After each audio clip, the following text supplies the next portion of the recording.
5, 6, 7, 8. Hey EXers, welcome to the EX Podcast episode number 44. This is your host, Stefan Vincent. I've started this podcast because I believe that companies have to think on themselves as employment brands if they hope to attract and retain talents. The podcast brings a different lens to the employee experience, a brand and customer experience perspective rather than a traditional HR perspective. Our guests, all thought leaders and disruptors in the EX space in their own way, come to this show to debate, discuss, and share best practices on the key components that foster employee engagement and strengthen company culture, and also to spark the conversation on how to create positive employee experiences. One size doesn't fit all. What Airbnb or Google do around the employee experience may simply not be applicable in a smaller company. This is what this show is all about. Sharing stories of companies of all sizes, not only to show that EX doesn't require a large budget or a large team, but also that there isn't one recipe. Each company can find its own way through the EX journey. Today's guest is Christophe Martel, CEO and co-founder of TI People. TI People supports global HR leaders in their digital journey. Today with Christophe, we will talk about how the HR function is changing and how HR must embrace digital technology to new outcomes. How HR must leverage multiple employee data points to create a positive employee experience and as a result, increase employee engagement. What are the three buckets of the employee experience, according to Christophe? And finally, how to apply a design thinking and journey map to define employee persona and customize employee experiences. This episode is brought to you by Fusion Alliance. Fusion Alliance delivers holistic solutions fusing together data, digital, and technology to redefine customer experiences and move your ideas to execution. That's why businesses across multiple industries have relied on Fusion's expertise and partnership for over 25 years. I hope you enjoy this conversation with Christophe. If you get a chance, please make sure to review the podcast on iTunes, Google Play, Stitcher, TuneIn, or YouTube. And last thing, if you want to send me feedback or suggestions for future topics or guests, you can reach me at svincent@exsummit.com or on Twitter at @ex_summit. All right, let's get to it.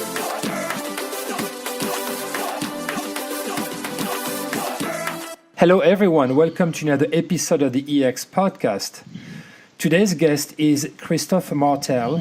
He's calling from the DC area and he is the CEO and co-founder of TI People. So Christophe, thanks for joining us today. Thank you.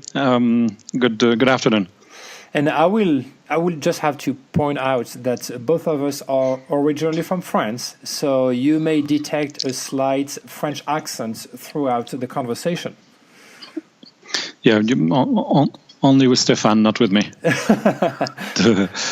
All right, so very easy first question, just to kick off the conversation. Can you tell us a bit more about your background and what TI People does? Sure.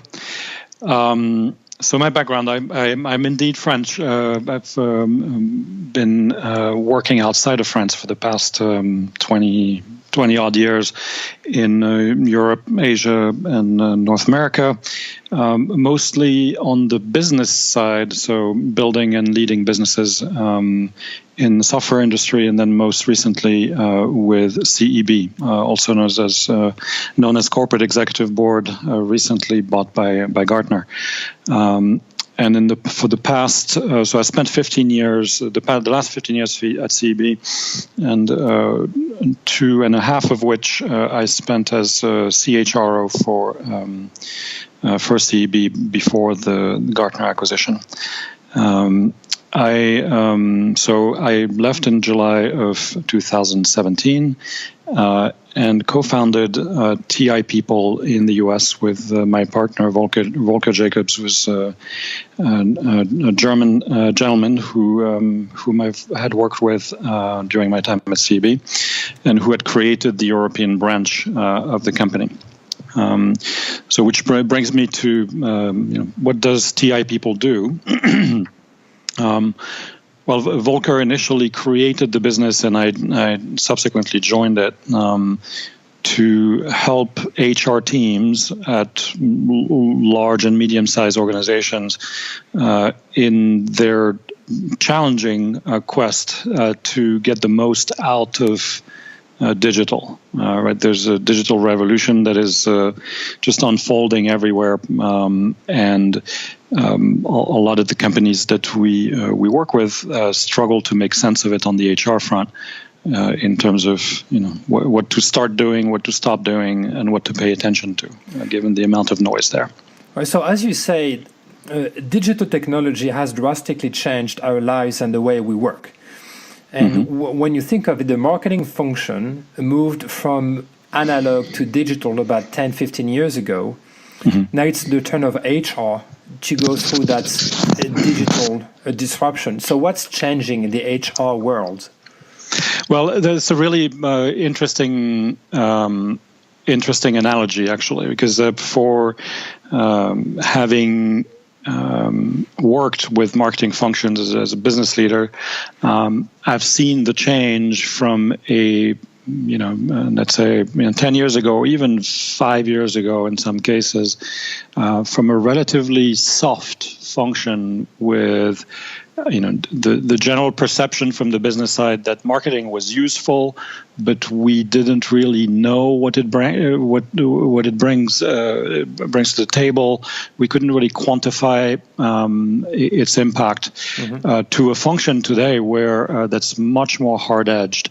Where there's metrics to measure marketing efficiency pretty much all over the marketing realm of impact. And everyone knows, for more or less, for a dollar invested in marketing, what business dollars come out. And we believe that HR is about to go through a similar revolution from being a function that is relatively soft in its mission, right? It's about people. It's about making sure that people are engaged and happy working here, attracting good people, etc. There's not a lot of hard metrics. And what we think is that digital is going to bring to HR the ability to be much sharper in measuring the impact that HR is having on the business, and also multiplying the impact that HR can have on the business if you think about workforce analytics. So it's a very good parallel to draw, actually. It's just that marketing was the first one, probably because of the visible business value there was to reap. But more and more boards of directors and executive teams have now awakened to the fact that employee engagement actually is a driver of productivity, probably the last big driver of productivity that hasn't been charted and measured, and hence the huge amount of focus on employee experience, and digital plays a great role in there. So how must HR embrace the digital technology, and to which outcomes then? So you talked about the impact of digital disruption in the marketing function and how marketing has been expected to show its return on investments. So what is changing in the HR function, and what are the expected outcomes? Right. So maybe starting to answer the question from the outcomes end. So what are we looking for? Most CHROs, and as I was, are measured on two big metrics. One employee engagement, and 2, HR costs. Right, so HR is a cost center, right? That doesn't bring any visible business, and therefore HR costs are important. If you look at the first metric of employee engagement, that metric is one that companies actually are pretty good at measuring, right? So you have these surveys, and there are all kinds of surveys that will, whether they're pulse surveys or annual or whatnot, that will tell you whether the workforce is engaged or disengaged, where are the, fires to be put out, and so on and so forth. What that does is give you a helicopter view of how people feel in the company. What it doesn't necessarily do is to tell you how good a job you are doing as an HR function to make your employees' life better. Right.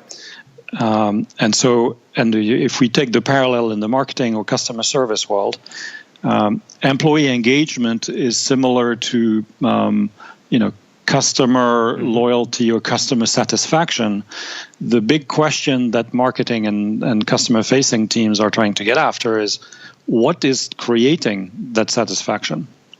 And what creates it is actually the experience that customers have. And it's exactly the same thing for employees.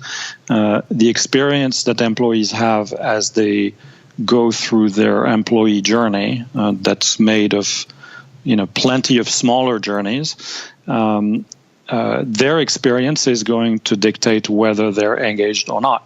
Example, onboarding. Just joined the company, very excited. And when you arrive at your new desk, there's no chair, your computer is not loaded with the right software, your boss is on holiday, so you have no one to talk to. These are things that happen all the time, and they actually happen on HR's watch. And so HR is responsible for creating that experience. If it's positive, the new hire is going to be excited and engaged. If it's negative, there's a high likelihood that a good employee with options outside will jump to another employer pretty quickly. And so this is this mirrors your typical customer service situation where a new customer of a service during onboarding finds that the level of professionalism is not what they expected, usually backs out and goes to work with another vendor. Well, employees do the same thing. So if you go back to the outcomes, the outcome of employee engagement, which is enterprise productivity, derives from employee experience. Employee experience derives from things that HR controls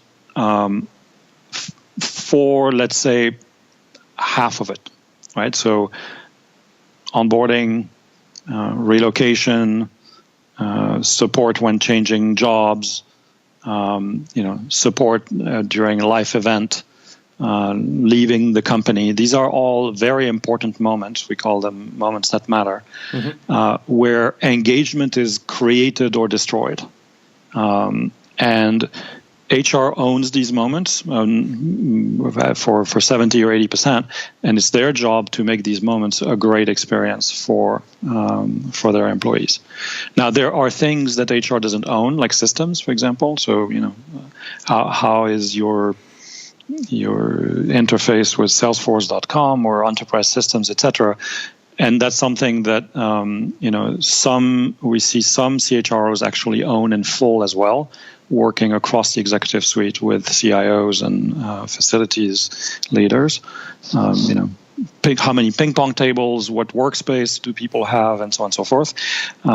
But one thing is for sure is that HR actually owns a bunch of processes and a bunch of services where they should and could measure the experience that they create and optimize it over time.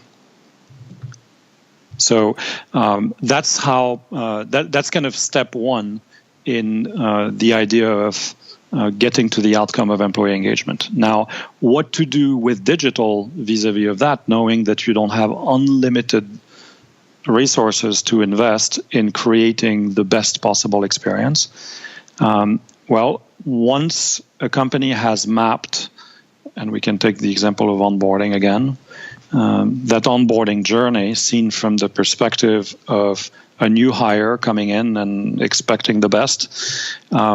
Well, some of these touch points, need to be high touch, right? So, for example, conversation with new manager and the like.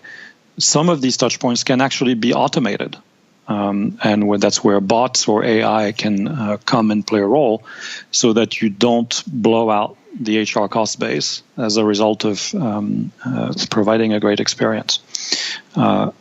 So the step one on a digital HR revolution is understanding what journey is ideally provided to a given employee persona.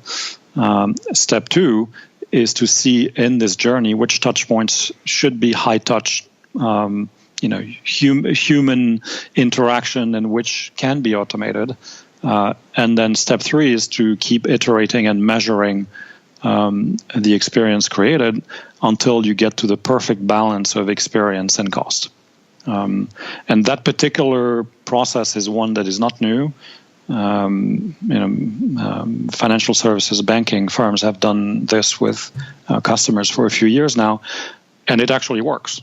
And so we see a few progressive companies actually doing this in HR already, or at least experimenting with the approach. We live in a data-driven world where data helps us make better informed decisions and help craft more engaging and personalized experiences. And many companies have adopted this data mindset to engage customers in a more compelling way. Now, surveys show that employee disengagement is increasing and organizations struggle with employee retention. However, companies sit on a ton of employee data, right? But usually they don't have a clue on how to leverage that data and where to start. So what advice would you share with our listeners on how to leverage that employee data, and maybe where would they have to start first? So two answers to this one. The first one, from a workforce analytics perspective, descriptive and predictive analytics that inform talent decisions to bring the business forward are based on this treasure trove of employee data that you're talking about. Not necessarily engagement data, but time and seed, productivity measurements, and so on and so forth. If well ingested, digested, and formatted, can bring invaluable insight for business leaders to make better workforce decisions, better talent decisions. So that's one use of that data that we see some progressive companies already doing. The second point of answer goes back to your previous question. Looking at the outcome of employee engagement from an employee engagement perspective, therefore employee experience perspective, what data informs HR's actions when it comes to employee experience?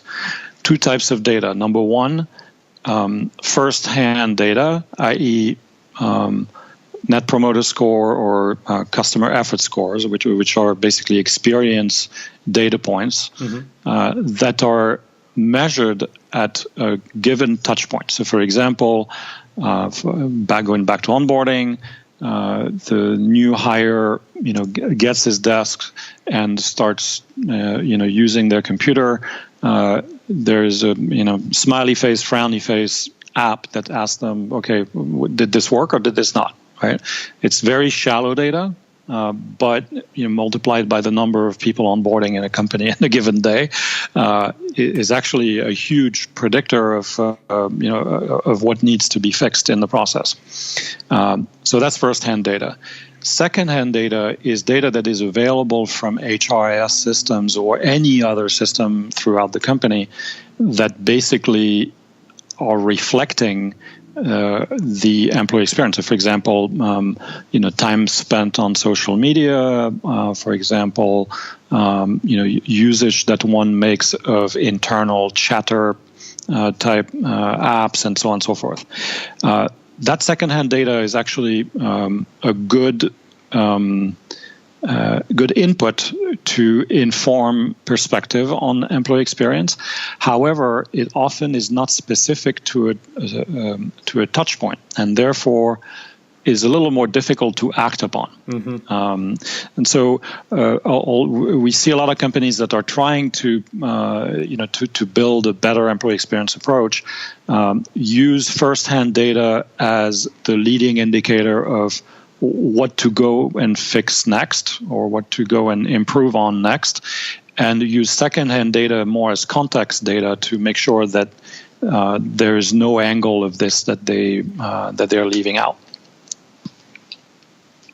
Yeah, and on the marketing side, now we have all the technology that we need to be able not only to understand consumer behaviors, but also to be able to use those behaviors to develop some specific content or implement some actions that are going to trigger a different behavior.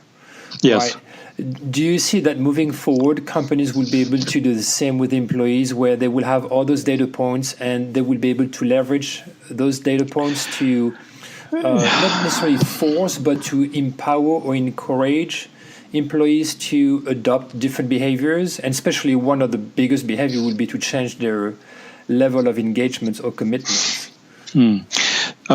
So I think the answer is yes. There's a big ethics question to it, as the current news are putting in pretty harsh light. There is only employees are happy to participate in things like this to a certain point.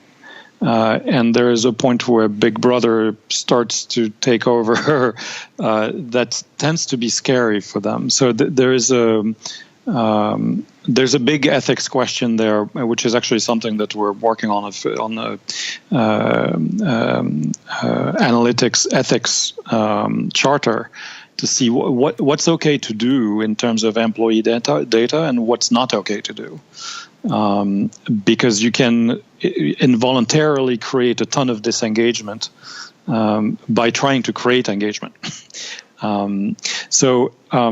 What we know is that experience data at the very basic level of smiley face, frowny face with regards to an action I've just taken, that's acceptable to people because you even do that on immigration line. But if you're moving to higher order things like, okay, given what you've been consuming on social media, we're going to present formatted content to you. There is a limit there. That being said, the same mechanisms that are effective in the marketing world are definitely applicable to the employee world. The question is, how far can we go? Now, to stay on this topic, I mean, you could argue that, let's say, an organization using a third-party vendor to collect and aggregate that data, that company, that organization wouldn't own individual information on its employees. Rather, that third party will own that information and aggregate it so that they can share it back with the organization, but at a macro level, not at a micro level. So I agree. The organization wouldn't be able to take reprehensive actions against the employees if they say that the company sucks. That is one of the ways. There's one application of everything we've talked about that is probably the next the next thing, which is it is about performance management. Right, and there's been a ton of debate on, should you do reviews, not do reviews, blah blah blah. At the end of the day, what creates a great performance management process is a great conversation between a manager and their employee.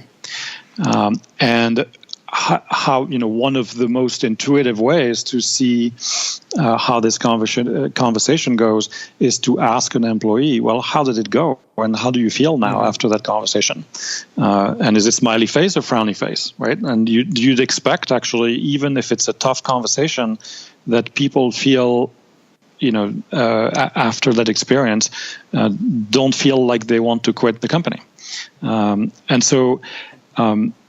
But the question then becomes, how do you treat that data, even if it's third-party owned? It is still kind of almost a democratic appraisal of the quality of a manager. Are companies ready for this? Some are actually experimenting with it, but could that data be used in unintended ways? And this is there's just a big domain that needs to be explored before any of this can be actually implemented in practice. Right, and it's supposed a culture of candor in the organization. I've had a few CEOs on the show talking about the importance of being open and have a culture of transparency and candor, where from the top to the bottom, you have to be willing to take feedback from everyone, whether it's positive or, let's say, constructive feedback, if not negative feedback. But it's really hard for the leadership to be able to get to absorb that information from the employees.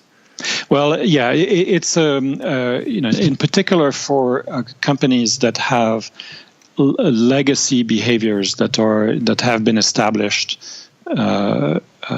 through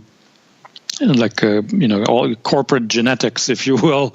You have generations after generations of managers that are educated in their behavior by what they experienced as a new starter in the company, and then think that that's what needs to be duplicated again and again. And so changing those behaviors is what's difficult. So, saying, yes, we need a culture of transparency, that's great. What actually happens in practice is, even if it's very principled and very values-driven, is easy to pervert. And so what the big question for a very large company is, how do you maintain, what do you do to support a culture of transparency? What are the metrics you need to use? What are the measurements that are adequate? What are the places where you can or cannot go? Because you're going to have side effects that are going to be bigger than the problem you're trying to solve. And that's a domain that, from an employee experience perspective, people haven't yet fully mastered. Let's put it this way. And, going back to my example of onboarding, in one of my prior roles, I did spend for a few months most of my time, and I was business leader, shadowing new hire onboarding. And when you see what they're exposed to, you suddenly discover all these hidden flaws that no one knew were there, because, well, no one is the new hire anymore. Everyone is a manager, and everyone is inside the company and doesn't see it from that outside perspective. And you see their managerial behaviors that are often super well intended, but create negative experience for the employees. And I think the biggest challenge for HR is to actually flip the perspective that HR tends to have, which is inside out. Yes. Right. So in other words, I'm in HR and I'm designing processes that are destined to apply to my workforce. To an outside-in perspective, if I were a candidate, if I were a new hire, if I were an employee relocating from Japan to Singapore, here is what I would go through, and here's where it would make absolutely no sense, and therefore here's what we need to measure to make it better. That shift is really the biggest one. Everything else after that, digital then is great to enable the experience, the target experience that one desires to create. But before that, you have to flip the perspective. Data management it's a delicate exercise because the interpretation of data is subjective, right? And I remember last year on this show, I had Jacob Morgan, who published the book The Employee Experience Advantage. And in his book, he said that when speaking to several CHROs from very large companies, some of them, if not many of them, said that, even when you say a survey, if you send a survey on a sunny Friday afternoon, I know that I'm going to get more positive results than if I do this on a Monday morning when it's raining. So what's the level of objectivity in data and the usage of data? Well, that's where when we talk about the typical engagement data is collected around to try to understand how people feel about elements of the employment value proposition. So company brand, strategy, their job, and so on and so forth. Now, how I feel about my job really varies pretty drastically across the day, depending on whether I had a good meal or, is it 10:30 at night after I had a good glass of wine, or is it, is the weather nice outside? Did I have a great conversation with my colleagues, et cetera, right? And so that kind of data is one that captures high-level sentiment. It's similar in marketing to me to like brand perception studies. Yes. Right. Now, what we're onto right now is experience data that is measured in the moment. And what's interesting about that is that you're a candidate. You just went through your second interview. You walk out, and you have a little app that pops up and says, "Okay, was this smiley or frowny face?" And open text box for any comment that you'd like to make. At that very moment, all we're trying to gauge is whether this was a good experience or not so good. And if I ask that question 5 days from now, your mind will already have internalized the experience and blended it with a bunch of other stuff, like the brand of the company, etc. But if you ask it in the moment, the data that you get is actually very clean with regards to that particular touch point. Right, and you have to connect this particular sentiment or feeling to that particular trigger. Right. That's right. And so, unlike engagement surveys that have very deep assessment of how people feel across, there are many different frames, and they're all good, frankly. But it actually doesn't necessarily tell you what to do differently. It tells you, here's how this person feels about you right now. The CX perspective is we're gathering very shallow data, i.e., I like this or I didn't like it, about one very singular process step, right? And that process step can be second interview, or I just got my computer on onboarding, or my first conversation with my manager.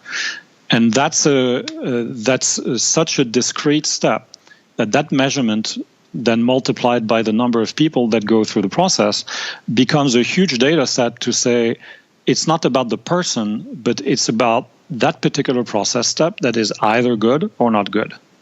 And therefore you can do something about it. And would you say that it has to be customized to a specific department or the persona, and maybe even department? Let's say that you work in you're polling a few people, right, over let's say a month, and you have some people in accounting. So you survey actually people working in your accounting departments towards Q1 when tax is due in March, let's say. So they're going to crank 70, 80 hours a week. And it's a high pace, a lot of hours working, and they may be just overwhelmed. And if they're surveyed at that time, they may not be happy about their work, right? If you survey salespeople who are going through a hard sales cycle, they may feel disengaged as well, right? If you survey those people when you just released a product that everybody loves and they're selling like crazy, they're going to be on the high road. So do you suggest that companies should look at all those moments that matter, but across different sections of the organization so that they can put in place different metrics? Well, so that's a really good question. So the way we look at it, you take the big bucket of employee experience as a big box.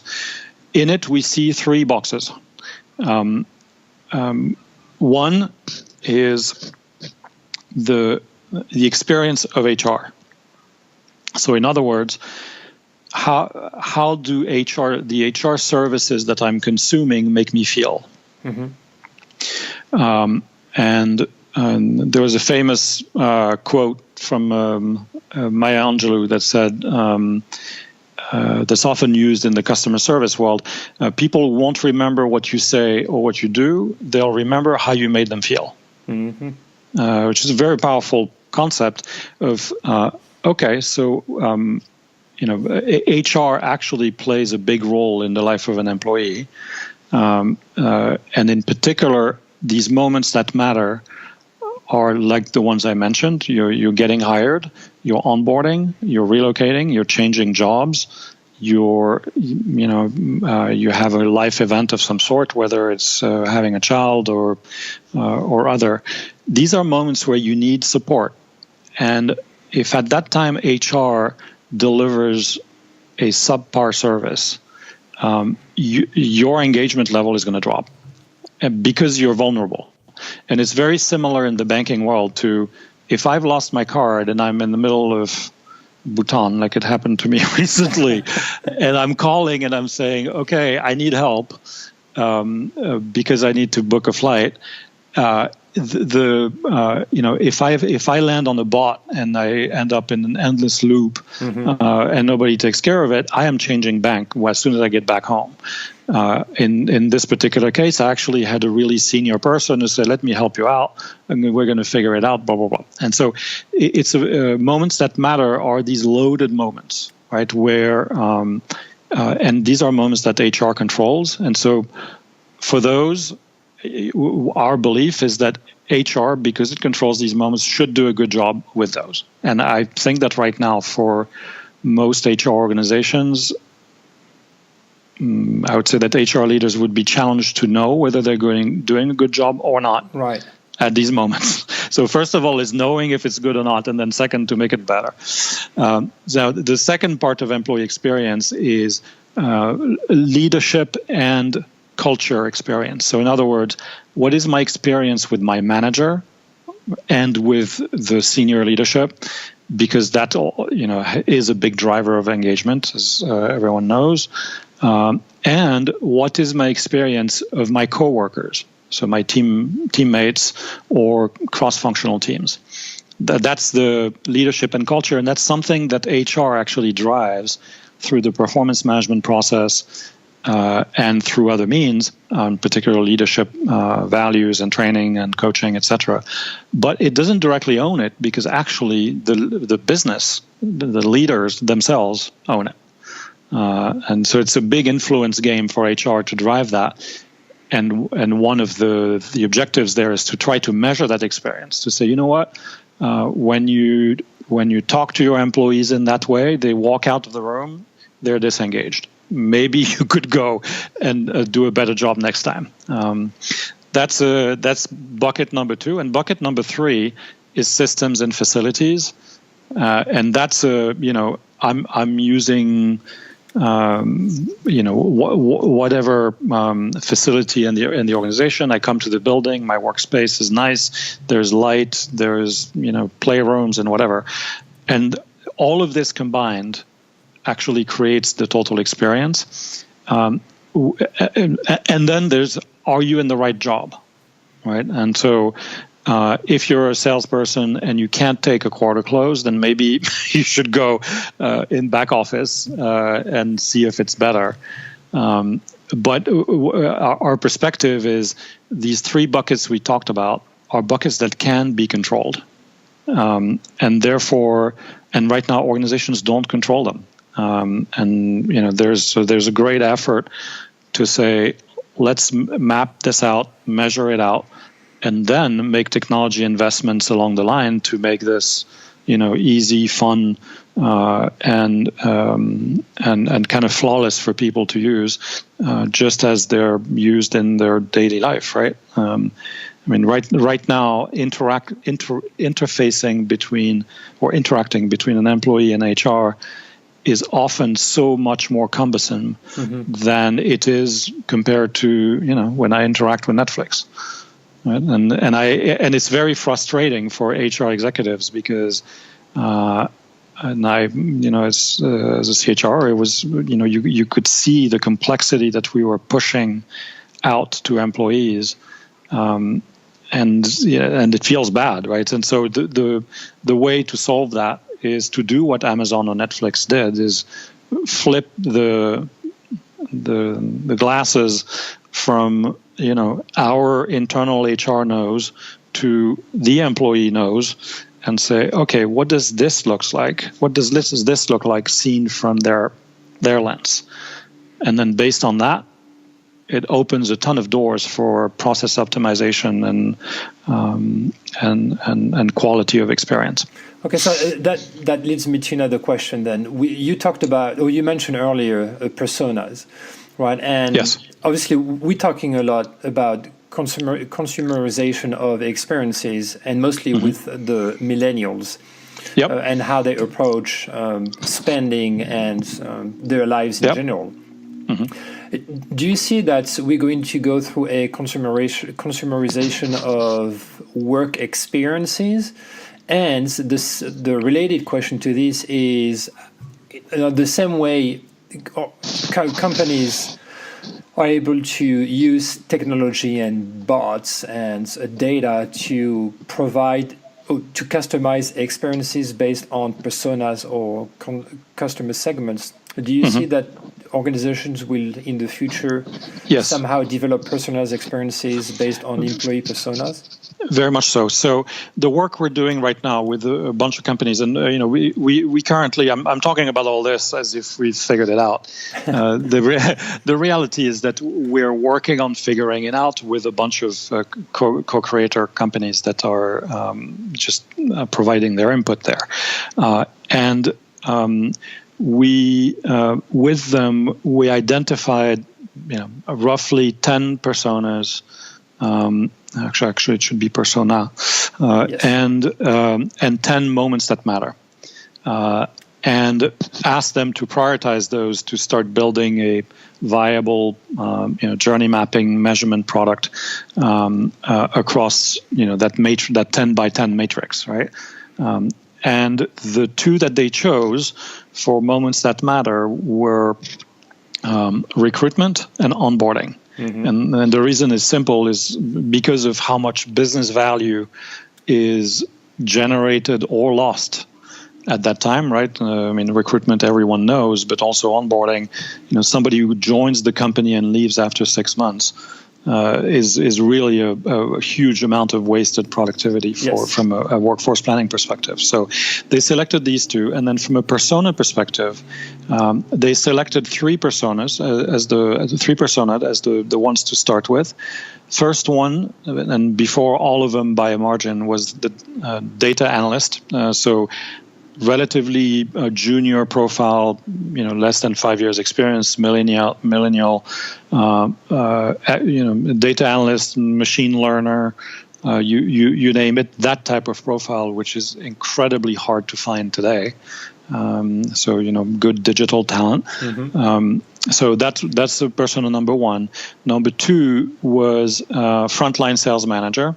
The good ones are very sought after.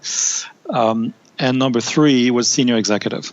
And basically what that represents is where there's the most scarcity or the most anxiety from these companies, and these are large companies like Cisco, BMW, Adidas, etc. The most anxiety with finding that type of talent or retaining them if they're already employees. And so the persona principle is super important in the notion of employee experience, because a senior executive is not going to expect the same thing during onboarding than the data analyst who just got out of college. And so, mapping from the perspective of the employees means, all employees are not created equal in terms of what they expect. So yes, indeed, persona is a key solution to the problem. Yeah, and I like the idea of the moments that matter as well, because obviously the employee journey is not linear. No, it's not the same for everybody. Usually we talk about the marketing sales funnel, where you start at the top and then you go down the funnel from awareness to interest to engagements to decision of purchase. But the employee journey is not as linear as it is on the marketing side, and the challenge as well is that mostly in most organizations, all the different stakeholders don't necessarily work together, or there's a lack of employee experience governance between all those different stakeholders. So, for instance, recruiting may not be aligned with HR, right? So when an employee interacts with the recruiting team when a candidate interacts with the recruiting team through the interview process, that delivers a certain type of experience, whether positive or negative, right? If it's positive, chances are the candidate is going to join the company if he's selected. Then they go, as you said, through the onboarding process, and that's a determining factor on whether or not the first experience within the organization is going to be positive or not.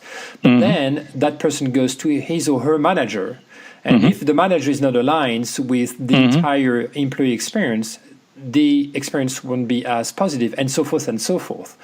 Right? That's right.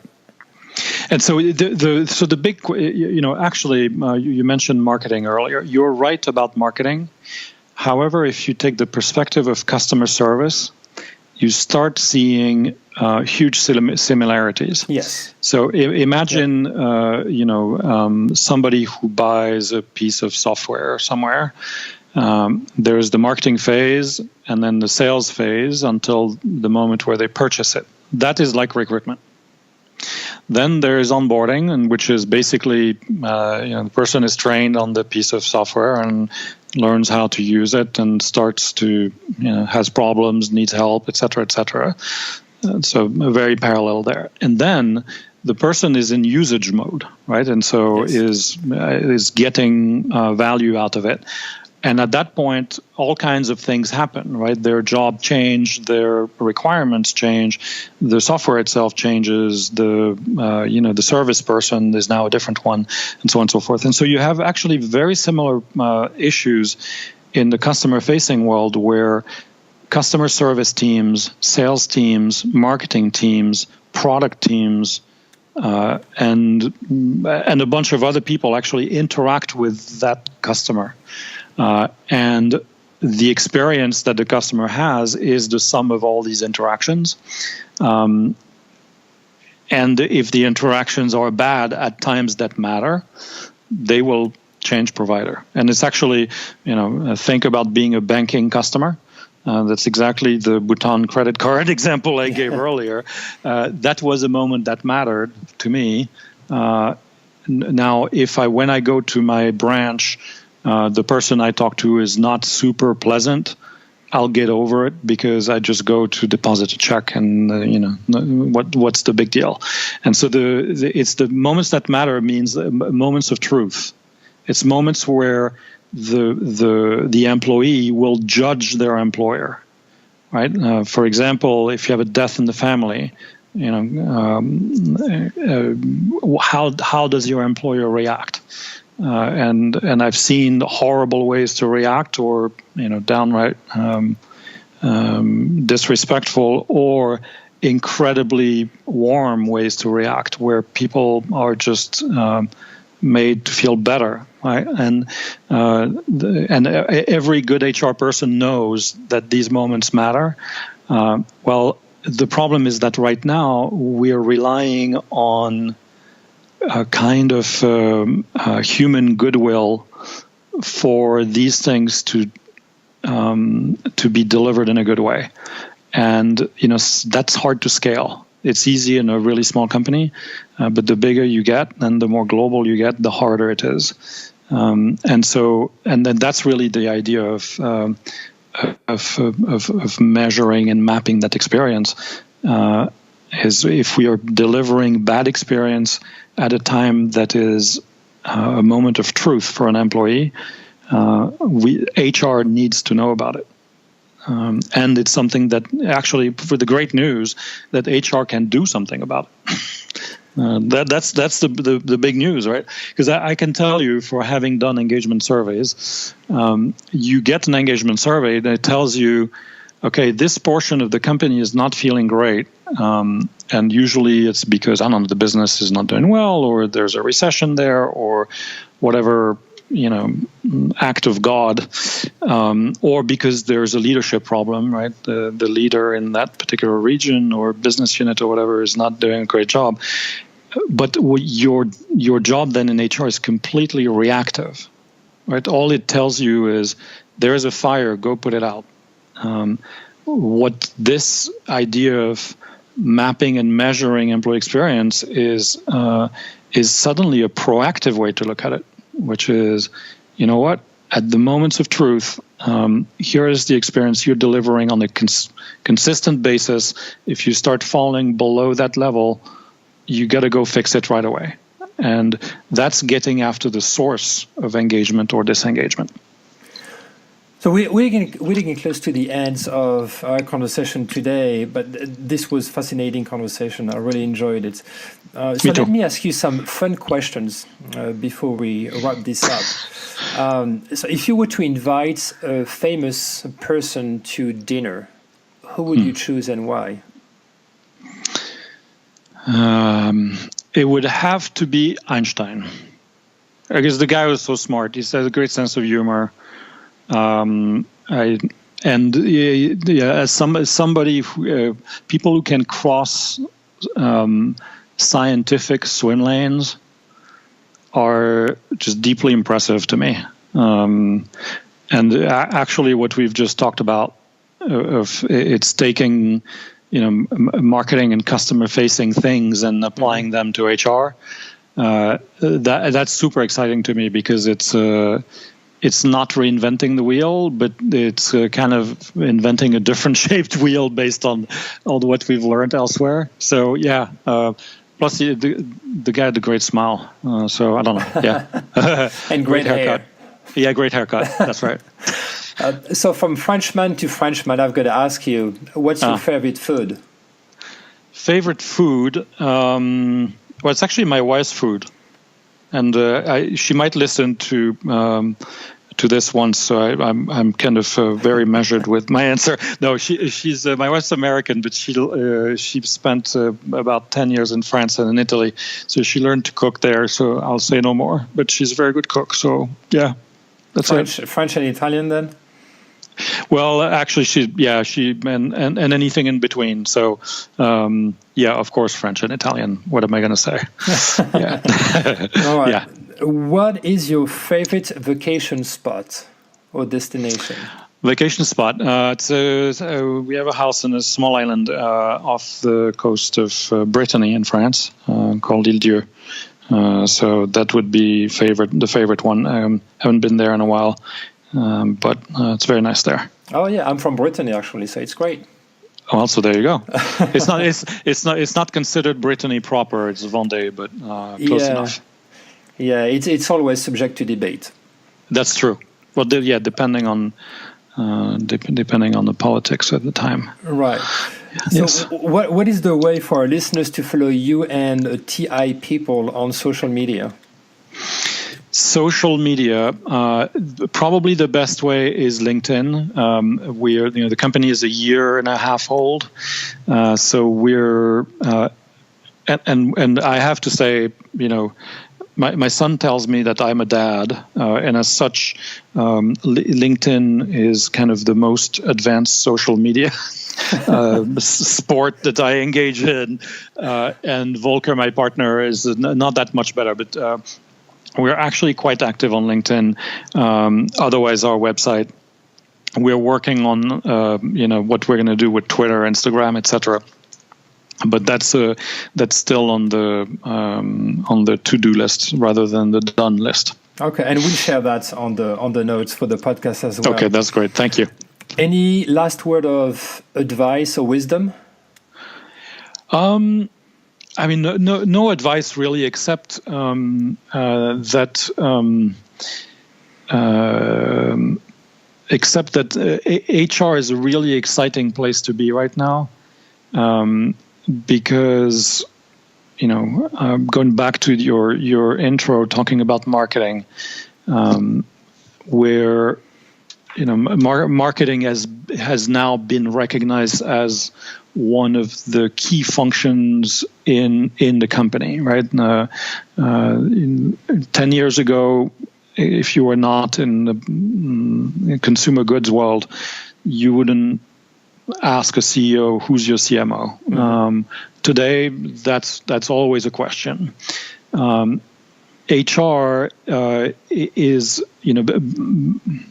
besides some companies that have just intuitively pushed HR from the shadows to a really important place in the organization, it is, I think, on the verge of having its moment in the light, because of employee experience, because of the fact that no one else is there in the executive team to actually own the question of how to make the employee happy and excited to work in this company. Now, HR doesn't own all of that, but they definitely own the coordination of it. And the old question of how can HR have a seat at the table, and we don't want to be kind of a admin function, et cetera, is resolved automatically when you become the designer and the improver of employee experience, because that drives employee engagement directly, and that in turn is one of the biggest drivers of productivity for the company. That's all I would say, and that's actually the reason why I decided to co-create this business, because there's so much to do, and getting it right would mean that hundreds of thousands or millions of employees that right now work for large organizations and feel let down during these moments of truth, right? Well, if they can start feeling better at that time, I think that's a really exciting thing to get after. I would agree. HR and employee experience is the next frontier, I would say. Well, That's thank right. you so much, Christophe, for spending the time to speak with me today. I really appreciate it. Yeah, it was a pleasure. Thank you so much, Stefan. Thanks for tuning in to the EX Podcast. If you want to learn more, visit our website at expodcast.com. If you want to find out more about our next conferences, go to exsummit.com.